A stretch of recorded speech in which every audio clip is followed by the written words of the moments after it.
美国的电商 Amazon 传出要启动上大规模裁员，全球可能会有3万个员工无头路，其中对美国、英国甲印度的影响上大。外界就分析讲，有可能是 AI 自动化作业正咧渐渐取代人工。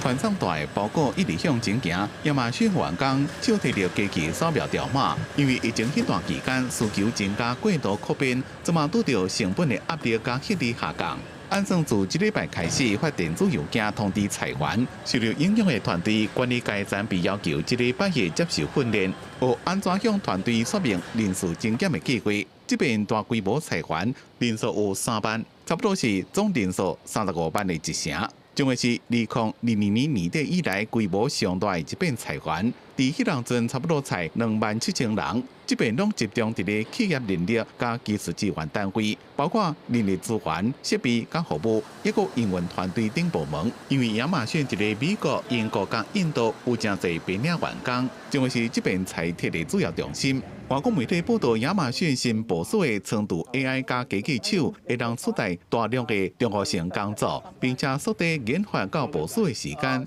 另外，智慧物件辅助配送，若照机器手这个技术，拢慢慢降低人力的需求，引起 AI 是不是抢走工作的社会议论。亚马逊是也未回应裁员的数字，不过已经讲 AI 会加速组织的精简。分析认为，全世界科技业裁员的这种情形，可能也未停落来，企业就要伫咧效率、创新，抑个就业安全之间找到一个新的平衡点。公司新闻张伟林编辑。